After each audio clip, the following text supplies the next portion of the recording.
8-5, lo habíamos anunciado, ya está con nosotros Esteban Valenti, dirigente de larga trayectoria en el Frente Amplio, donde ha desempeñado varios roles, ha jugado un rol muy importante en las campañas, en todas, se diría, desde, por lo menos desde hace mucho tiempo en las campañas electorales, que tiene ahora también una postura muy crítica respecto a muchas de las cosas que están ocurriendo en el Frente Amplio. Buenos días, Esteban, gracias por estar con nosotros. Buenos días, buenos días. Bueno, tenemos de todo para hablar. Te puedo hacer una corrección muy crítica y muy afirmativa, porque yo afirmo lo que son los valores históricos de la izquierda uruguaya y del Frente Amplio.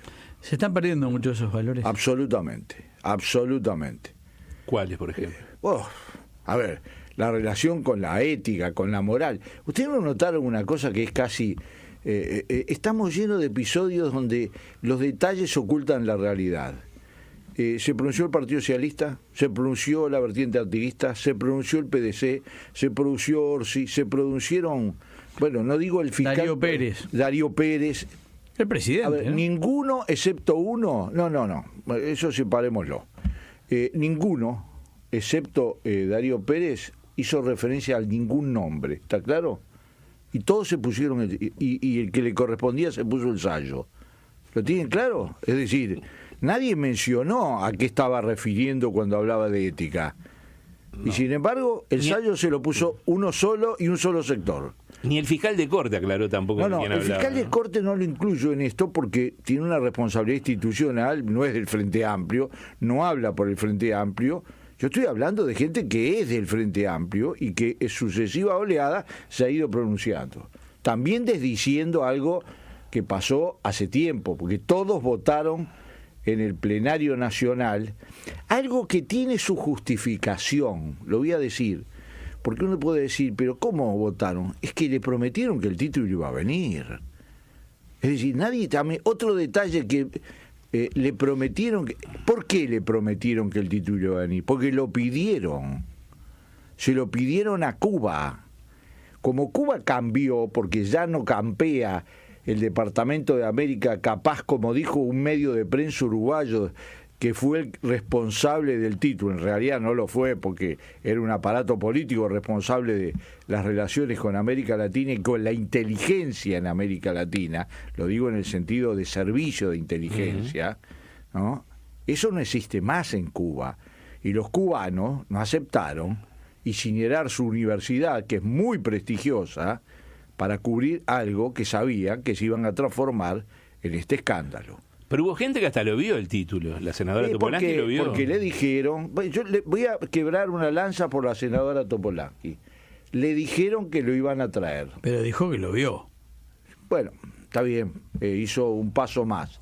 Pero, a ver, yo considero a toda gente con mediana inteligencia, ¿no? Está claro que le dijeron que eso era una posibilidad.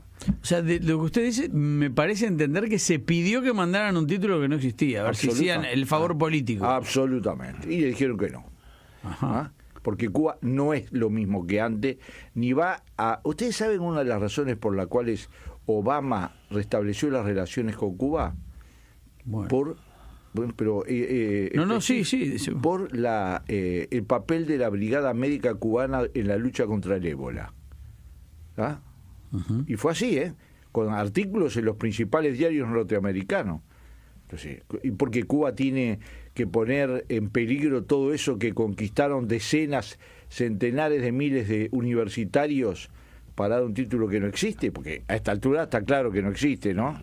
Sí. Porque, a ver, a Heber le pide perdón después de 48 horas de acusarlo de un gasto por ser el más viejo senador y legislador. A nosotros, a los frenteamplistas de veras, nos tuvo meses con el cuento de que el título existía y una resolución del plenario del Frente Amplio. Y ahí no estuvo el Tribunal de Conducta Política en aquel momento. Bueno, es que también... No, él no se presentó por el título. Es una buena pregunta, pero la tuya es una buena pregunta. En algún momento tendría que haberlo hecho de oficio, tendría que haber tomado ese tema. Pasado un momento que no se cumpliera eso, tendría... Él se presentó. ¿Sabes qué? No sé, será porque... A ver, yo venía en el auto y venía respirando hondo. porque me sale tanta bronca, tanta vergüenza, tanta tristeza de tanta gente que yo conozco y veo todos los días y me encuentro todos los días, que dio la vida, pero no la vida así literariamente, sino literalmente.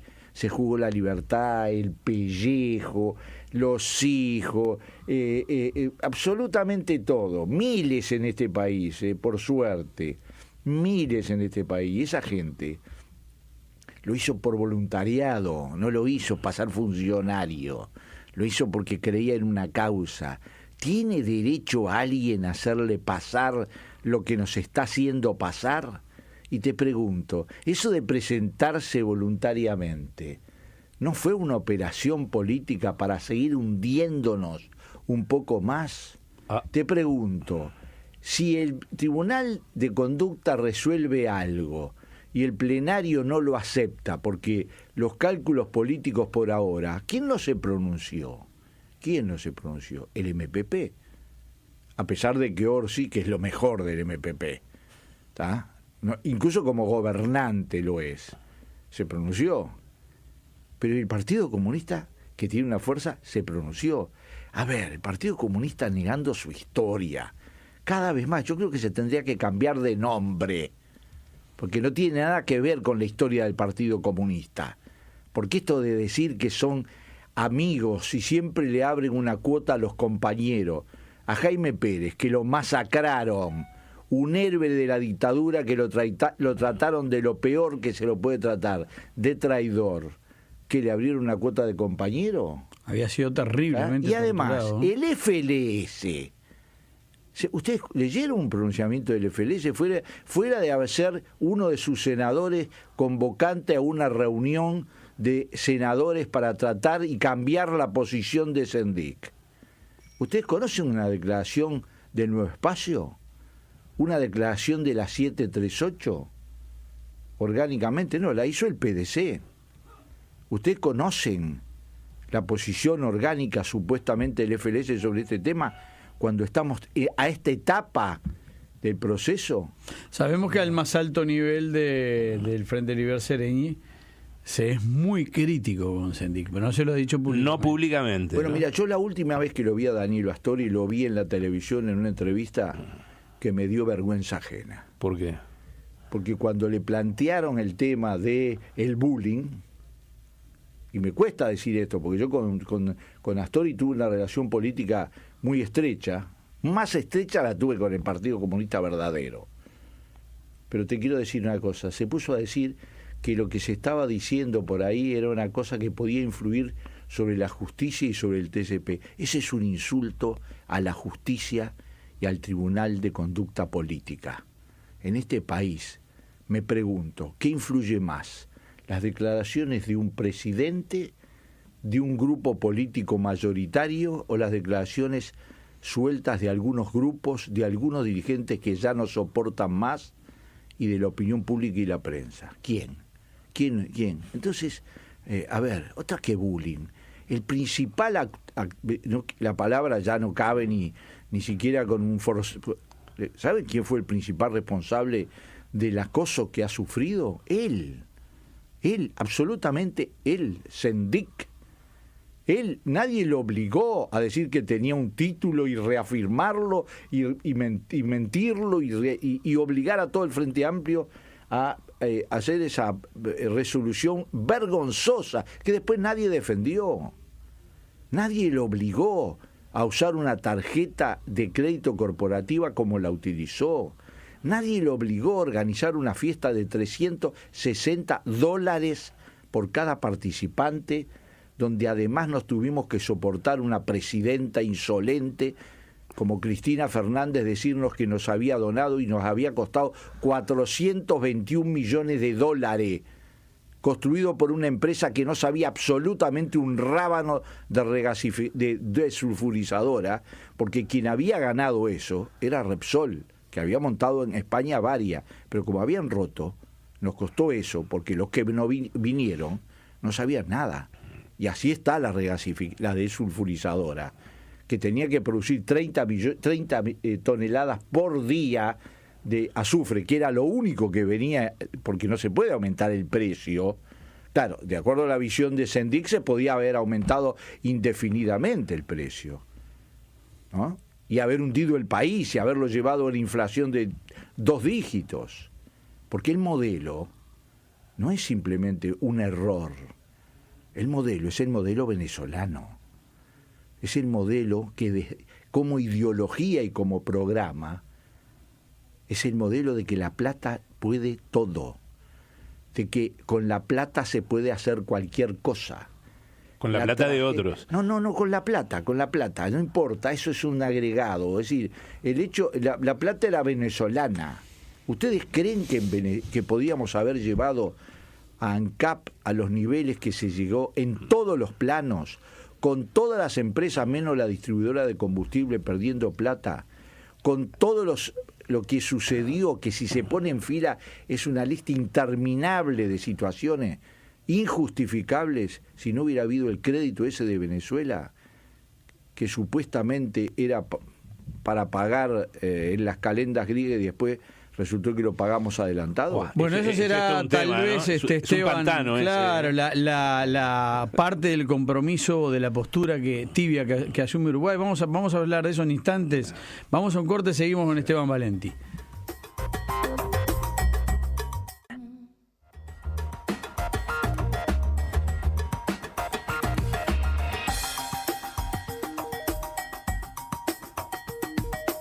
Y retomamos el diálogo con Esteban Valenti, militante del Frente Amplio, periodista, director de UIPRES, un influencer, podemos decir, ya que estamos en estos términos. ¿Cuánta gente lee una nota suya, por ejemplo, una columna Depende, suya? mira, La de ayer, por ejemplo. Me da una temperatura. Si es un tema internacional, excepto Venezuela, la leen 6.000, 7.000 personas en WIPRE. Después, viste, el sistema de las redes... es mucho. Sí, pero el sistema de las redes es muy discutible, ¿tá? Porque, digo muy discutible, no se puede controlar. Yo tengo unos cuantos portales que te reproducen, etcétera. Si es un tema de actualidad, por ejemplo, la guía de educación sexual. Ahora después vamos a hablar de eso. ¿Cuánto? Decena de mire, bueno, no tenemos. Pero estoy asombrado, no de mis columnas, estoy asombrado de WIPRE, ¿no? ¿Y en Twitter cuántos seguidores tiene? Tengo 11.000. Bueno, y tengo 35.000 en la fanpage y 5.000 en lo que da máximo la página personal de Facebook. Ya está claro, un influencer. Y nos habíamos quedado antes de la pausa hablando de Venezuela, la relación con Uruguay. ¿Usted cree que de alguna manera la posición en varios sectores, tanto del Frente Amplio como en el ámbito sindical, de tibieza o en algunos casos de apoyo y de defensa acérrima del gobierno venezolano, detrás de eso hay un tema de carácter económico? No solo. Ahora, la pregunta tuya va a uno de los aspectos importantes. Empecemos por qué yo considero que en Venezuela ya se superó la última línea. ¿Cuántos votos dicen que sacaron? Dice que sacaron más de 8 millones. Nadie cree. ¿Ustedes vieron festejos en Caracas o en alguna ciudad la noche en que sacaron 8 millones? Bueno, en la plaza que habló Maduro no había nadie. Bueno, entonces, pero a ver, yo tengo en Caracas por lo menos 16 personas que son ex militantes de izquierda, que ayer me mandaron un video que después lo borraron de donde estaba, me mandaron los datos internos del parte del CNE de las 14 horas, que ahí dice 2 p.m., que tenía 1.736.000 votos, por lo tanto es imposible, ¿no?, que circulaba en un círculo muy pequeño, pero la oposición entra en todos lados. Entre otras cosas porque este gobierno ha logrado un éxito extraordinario. Logró que la oposición esté todo. Desde la fiscal de la Nación, que dice que este no era el país que quería Chávez, no tengo duda de que este no era el país que quería Chávez, hasta la extrema derecha. Todos. Bueno, y mucha gente de izquierda. Pero muchísima. Esto que te digo yo son toda gente de izquierda. ¿Ya? Me mandan... No aclararon además cuántos de esos votos eran en blanco o anulados, que mucha gente mandó en votar en blanco o anulado. ¿Por qué? Sí, nunca A lo ver, aclararon. ¿qué le dimos? Nos estamos acostumbrando a que los detalles nos tapen lo fundamental. Es como de que venga el senador de León en un avión y se preocupan si la botella es falsa y no se preocupan que tuvieron un avión en una empresa fundida durante todos estos años utilizado como un taxi. No, disculpame, pero dejate que me preocupa a mí la botella. Ocupate el avión. Bueno, esto es lo mismo. ¿Qué hizo Maduro? Salió como un payaso que es, porque hay que reconocer que además de todo se agrega el personaje de opereta, de sainete. Caricaturesco, ¿no? Una imitación burda de pero Chávez. claro, pero Chávez era un personaje que uno podía estar en contra, podía estar a favor, Sí. pero un personaje que marcó la historia de una parte importante de Venezuela. Pero esto es, a ver, ¿cómo gente inteligente de izquierda puede seguir a un marajá petrolero? Vestido de marajá, disfrazado de marajá. ¿Pero qué hizo? Todo el mundo se rió del carné de la patria, que le apareció un cartel que decía que ha sido borrado. ¿Pero qué estaba haciendo Maduro? Estaba amenazando, diciendo, el que no tiene registrado el pago, el voto con el carné de la patria, será sometido, no lo dice, pero ustedes ven cómo insiste, en medio de la elección, a todos los premios y castigos, porque estaba absolutamente identificado el voto. Y importaba solamente que fueran a votar. No dicen los votos en blanco, pero si vos votabas formabas parte de esos 8 millones, que no se los creen ni ellos. Pero además la prueba más abrumadora es que efectivamente no hubo un festejo. Vos imaginate si hubiera habido más votos que en toda la historia. ¿Por qué se tuvieron que tirar semejante barbaridad? Porque los otros habían juntado 7.800.000, entonces estos tenían que juntar más. Entonces la mentira fue de tal proporción. Estos muchachos, dice que hay una red que controló 16.000 lugares donde había venido a votar en las elecciones estas que también eran absolutamente sin control, etcétera, de 7.800.000, y no había ni la mitad de la gente. Se calcula que había 2,5 millones a reventar 3 millones. De todas maneras, la campaña mundial es tan brutal y a veces tan parcial que es difícil encontrar, digamos, la verdad, ¿no? Es difícil. Sí, claro. Es difícil. Está muy enfrentado. Porque del otro lado también hay ferocidad, hay adjetivación, hay falta de rigor. Pero lo que pasa es que también las dictaduras generan eso. La pregunta que me hacen ustedes es fundamental, depende de dónde se mire. ¿Qué le pido yo al gobierno uruguayo? Al PCNT no le pido nada, porque en el PCNT predominan una visión ideológica, política y de otro tipo que es capaz de justificar cualquier cosa en Venezuela. Mandaron 3 personas y dijeron que vieron todo normal. Es decir, cuando redes enteras de periodistas, independientes, algunos no tanto, organizaciones internacionales de derechos humanos, ¿no? Absolutamente. Las mismas que condenaban la dictadura uruguaya. Ahí está. Yo le pido una sola cosa al gobierno uruguayo y a las fuerzas políticas uruguayas: que nosotros le exijamos a los gobiernos, incluido el nuestro, la misma actitud que nosotros le exigíamos durante la dictadura uruguaya. Con una diferencia. Bueno, hay todo, ¿no? Ustedes puntean. Hay 2.200 presos políticos destinados a los tribunales militares, 113 muertos en estos 4 meses, más de 2.700 heridos. Quedan muy pocas son cifras cosas que en lo que refiere a la represión callejera nunca se vieron en Uruguay. Bueno, no, pero ni cerca. Pero, a ver, además de todo eso, que configura una violación brutal de los derechos humanos, etcétera, la dictadura uruguaya no se animó a aplicar el plan de Bordaberry. No. Reconozcámoslo. Sí, es decir, claro. el plan de Bordaberry, ¿cuál era? Disolver los partidos políticos. Una no. constituyente que hiciera otra constitución con la disolución de los partidos políticos. Convocó una elección, la elección la perdió, para asombro. Esos militares que torturaron, asesinaron, ayer vi el testimonio de un militar en Florida, ya no hay ninguna duda, Yo a veces me conmuevo de lo que han cambiado los medios. El otro día en un canal de televisión dijeron la ferocidad de la dictadura uruguaya. Hace 10 años, 15 años, era, digamos, la interrupción institucional. Mejor. Todo el mundo tiene derecho a cambiar cuando es necesario o posible. Pero esa dictadura no lo hizo.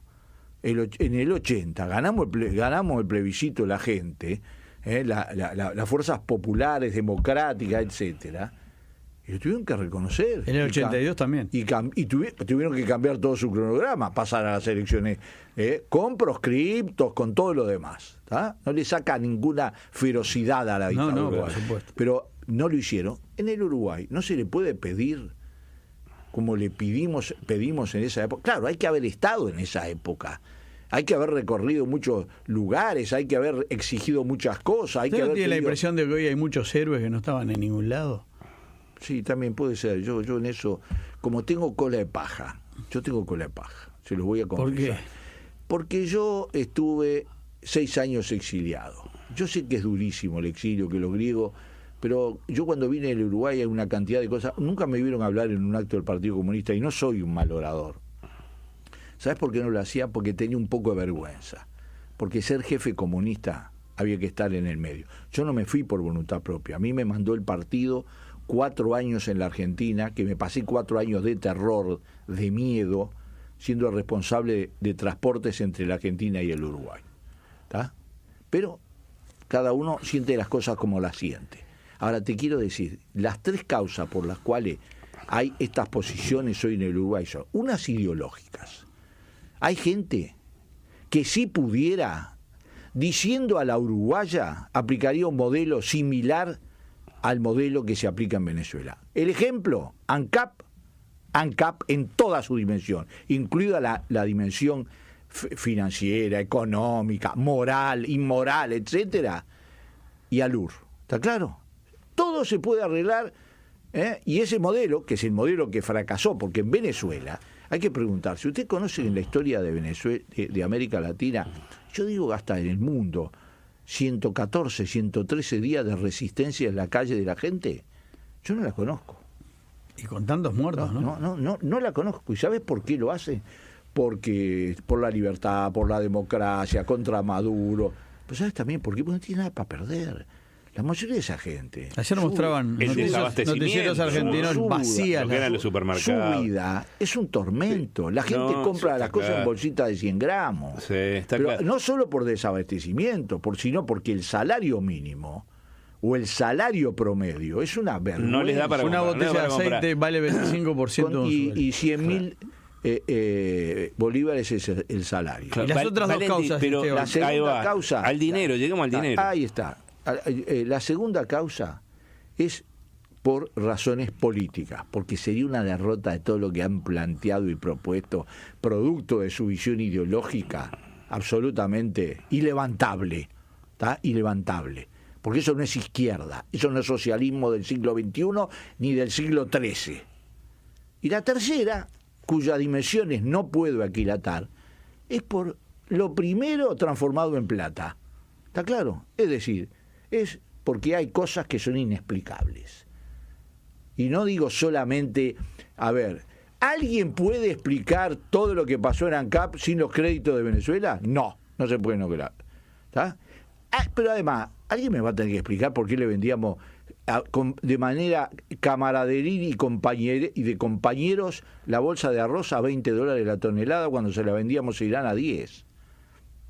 Alguien me va a tener que explicar por qué la carne pasaba en un contenedor por una zona franca y pasaba de $4 a $8.000 con la plata que además era comprada con el cambio oficial y se vendía en el negro en Venezuela. Por lo tanto, se enriquecieron venezolanos. Los uruguayos me lo tienen que demostrar. Yo no acuso hasta que no lo vea.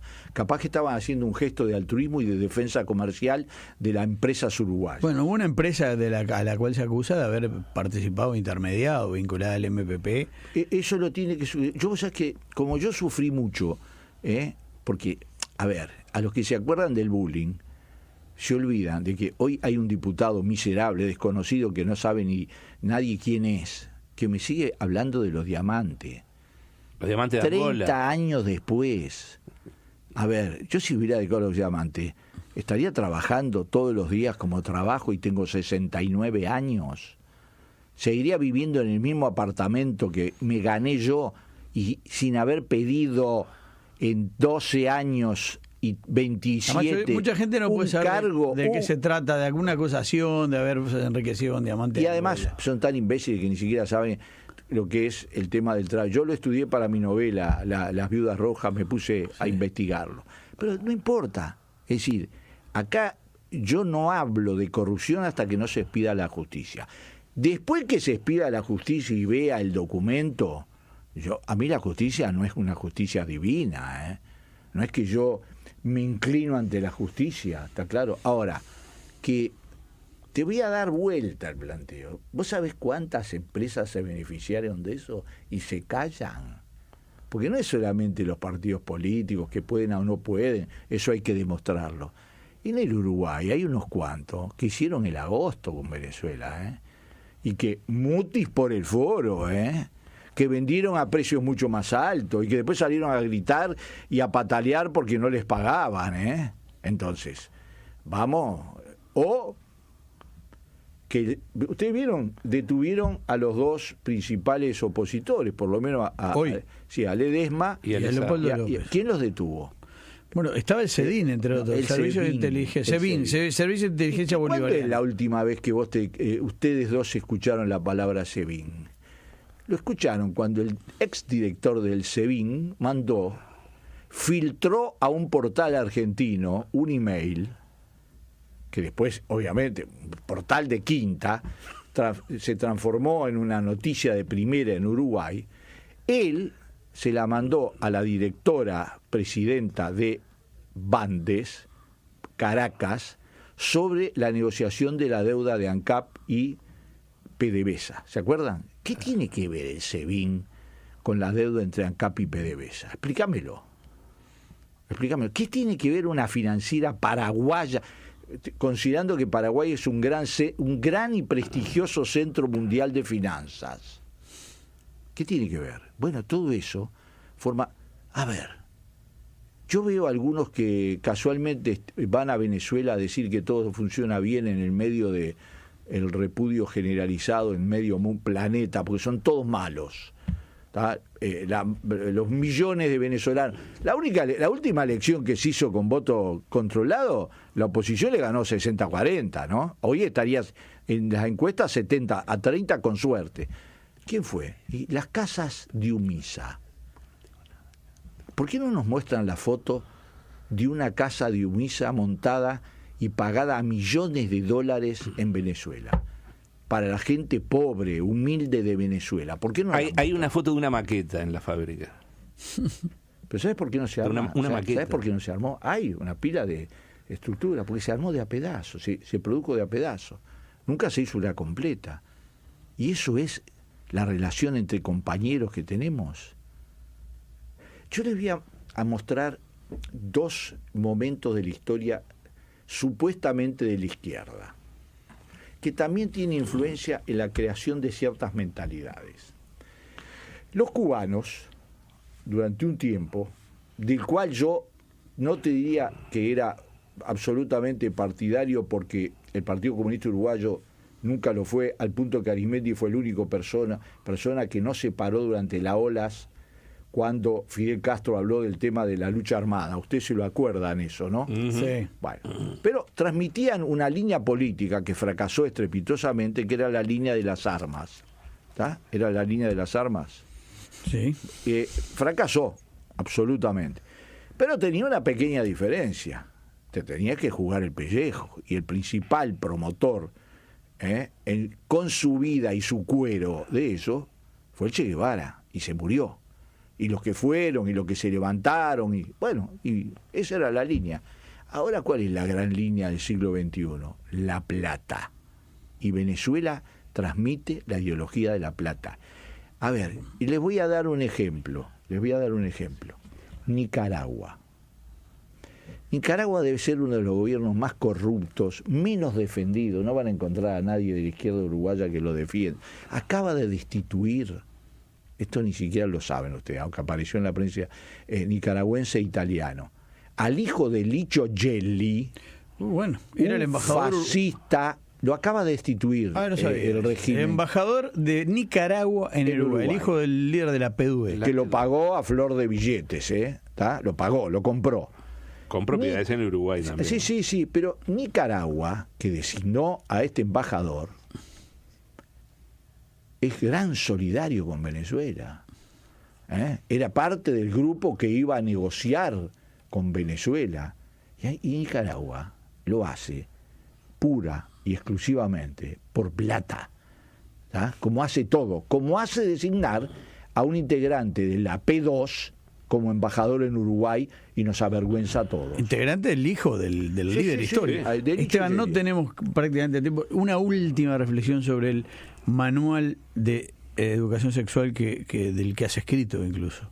El mérito lo tiene, no me gusta tomar méritos que no son míos. Ya tengo bastante de méritos y insultos. Es Wenir Sartú. Después me lo leí todo. Tiene dos partes, dos almas. La primera parte es una descripción interesante del problema de la educación sexual en la educación primaria, interesante. La segunda parte tiene cosas horrorosas. Cuando se llega al tema de hacer ejercicios, se le plantea a los maestros, con todo su prestigio, con el hecho innegable de que son parte del Estado uruguayo. Por lo tanto, son parte de los mayores organizados para ejercer el poder. Nada menos que en la educación, en la fase más compleja de la vida de los futuros ciudadanos, cuando son niños. Si ustedes leen ahí lo que dice ese manual, convoca a desconstruir los géneros. Ayer me explicaron en una llamada alguien partidario de este manual, o por lo menos de su parte sustantiva, la diferencia que hay entre de construir los sexos y de construir los géneros. A mí me cuesta, porque sería muy atrasado. Es decir, de que vos en realidad el género, para mí el sexo, es una elección y que todos llegamos más o menos iguales. Entonces hay que deconstruirlo. Entonces te enseña qué juegos hay que hacer, cómo hay que tocarse, cómo hay que masajearse.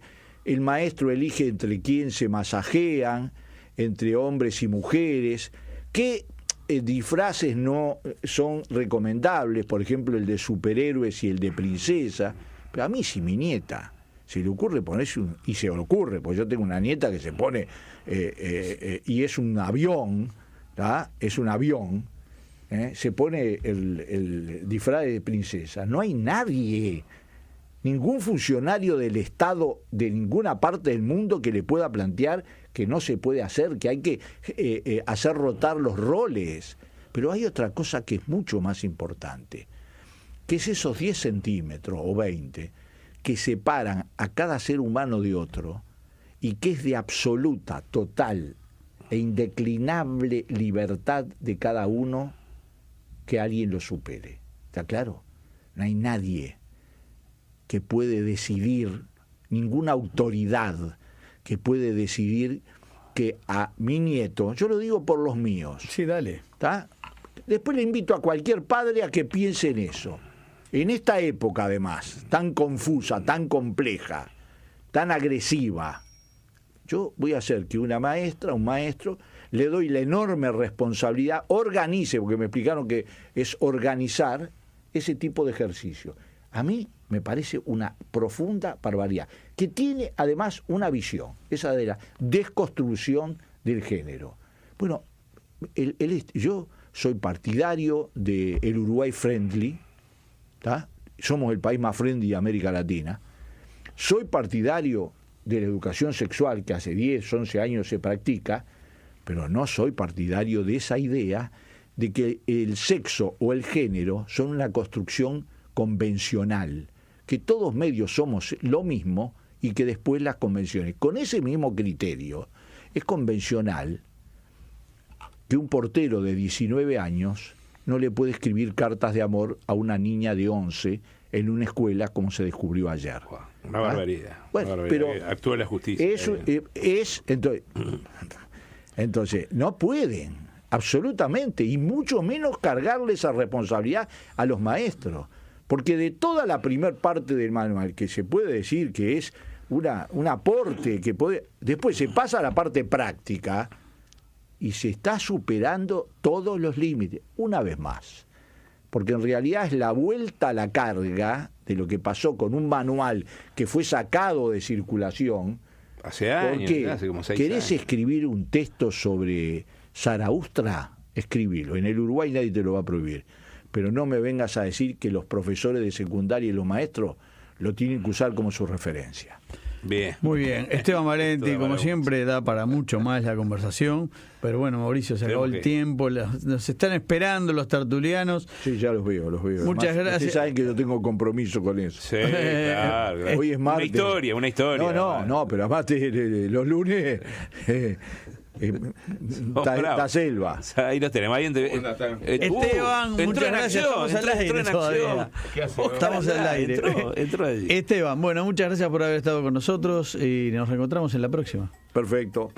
Un abrazo, querido. Un abrazo. Hasta luego.